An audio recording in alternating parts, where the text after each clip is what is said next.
여러분 안녕하십니까? 트로트계 소식을 전해드리고 비평하는 트로트 월드 채널입니다. 오늘은 최근 벌어지고 있는 방송사 간의 트로트 열전을 분석하고 무엇이 문제인지 알아보겠습니다. 보시고 공감하신다면 좋아요와 구독 눌러주시고 좋은 의견 있으시면 댓글을 남겨주시기 바랍니다. 사실 트로트 열풍에 불을 지피기 시작한 것은 2019년 2월부터 시작된 TV조선의 여성 트로트 가수 오디션 프로그램인 내일은 미스트롯이었습니다.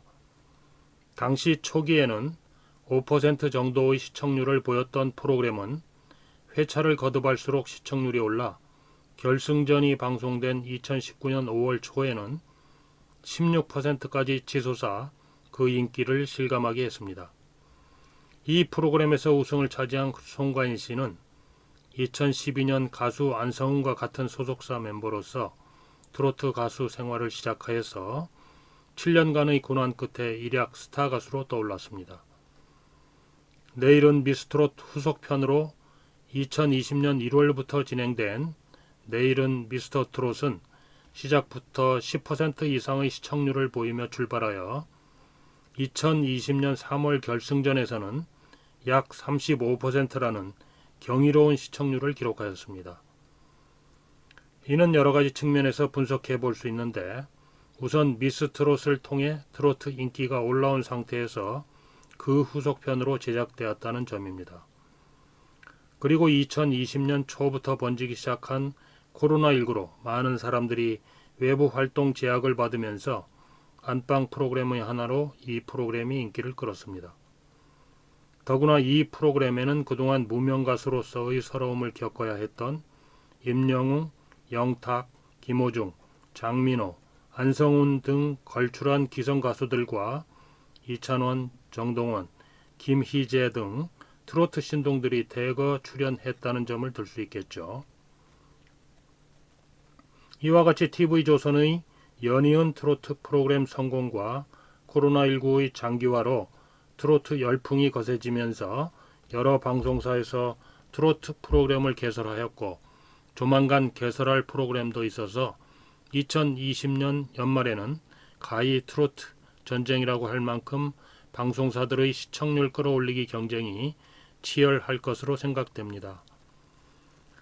먼저 SBS는 트롯신이 떴다라는 프로그램을 2020년 3월부터 시작하였는데 이는 남진, 진성, 서른도, 김연자, 주현미, 장윤정 등 유명 트로트 가수들이 출연하여 직접 트로트를 불러주는 프로그램이었죠.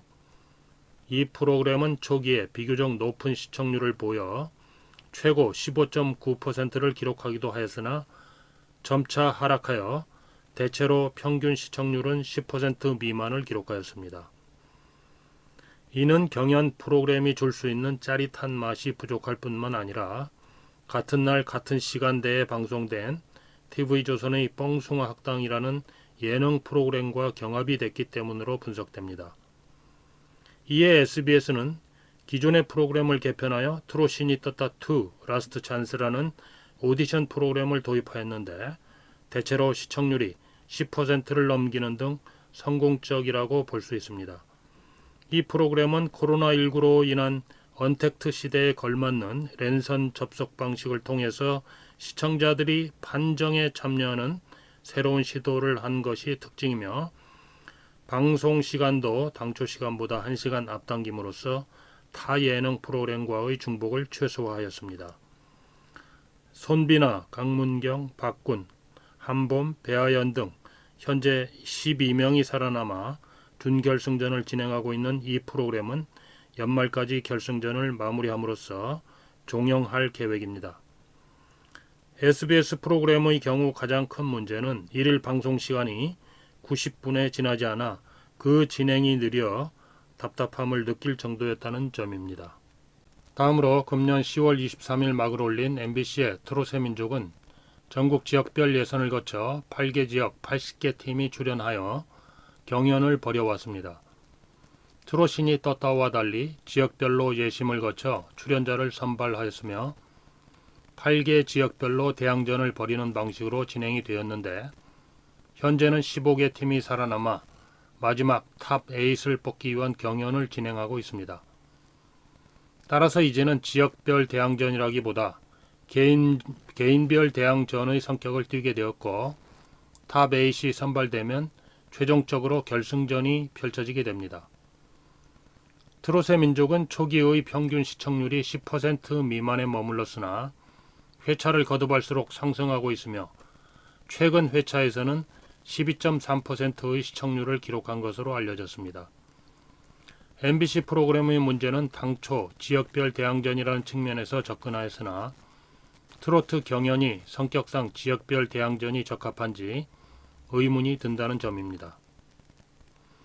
한편 KBS도 트롯 전국체전이라는 타이틀을 내걸고 12월 5일부터 방송을 시작하였는데 MBC 트롯의 민족과 같이 지역별 대항전을 표방하고 있습니다. 다만 지역별 선수 선발 방식에 있어서 트롯 전국체전에서는 합격자에게 지역 선택권을 줌으로써 MBC 트롯의 민족이 지역별 예선전을 거쳐 선발했던 방식과는 다르다고 할 수 있습니다. 다만 이와 같이 자신의 출신 지역과 관계없이 지역을 선택한 후 지역 대항전을 가진다는 것은 그 취지가 퇴색되는 느낌이 듭니다. 트롯 전국체전은 1회 방송에서 최고 16.5%라는 높은 시청률을 보였는데 이는 방송 첫날이었다는 점과 출전자 중에서 진혜성 등 가창력이 뛰어난 기성 가수들이 여럿 있다는 점이 반영되었다고 생각이 됩니다. 마지막으로 TV조선은 그동안 두 차례의 성공을 바탕으로 내일은 미스트롯2를 12월 17일부터 방영할 예정입니다. 이번 프로그램도 종전 프로그램들과 유사한 방식으로 진행될 것으로 예상되며 이미 두 차례 쌓은 경험에 비추어 순조로운 운영이 예상이 됩니다. 하지만 여러 방송사에서 비슷한 프로그램을 운영하고 있는 만큼 시청률을 끌어올리기 위해 다각적인 노력을 펼치고 있는 것으로 보입니다.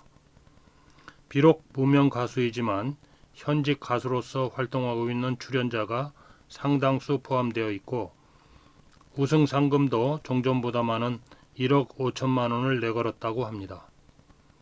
TV조선의 미스트롯2에서 15세 미만의 출연자가 여럿 보이는데 이는 프로그램 자체가 15세 이상 관람 가로 되어 있는 취지와 근본적으로 배치되는 면이 있습니다.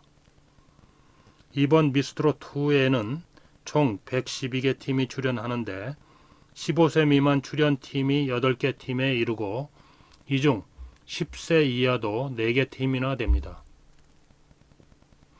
코로나19로 국민들이 고통받고 있는 가운데 여러 방송사들이 트로트 경연 프로그램에 경쟁적으로 참여하는 것을 반드시 나쁘다고만 볼 것은 아니라고 생각합니다. 코로나19가 다시 확산하면서 외부 활동이 크게 제약받고 실내에 머무는 시간이 늘어날 수밖에 없는 상황인데 시청자들이 다양한 프로그램 중에서 선택적으로 시청할 수 있는 것은 그나마 위안이 될 수 있기 때문입니다. 다만 방송사 간의 경쟁이 격화되면서 재미를 더하기 위해 지나치게 어린 나이의 어린이들을 출연시키거나 수익성에 집착하여 과다 광고에 의존하는 것은 자제되었으면 좋겠다는 생각입니다. 끝까지 시청해 주셔서 감사합니다.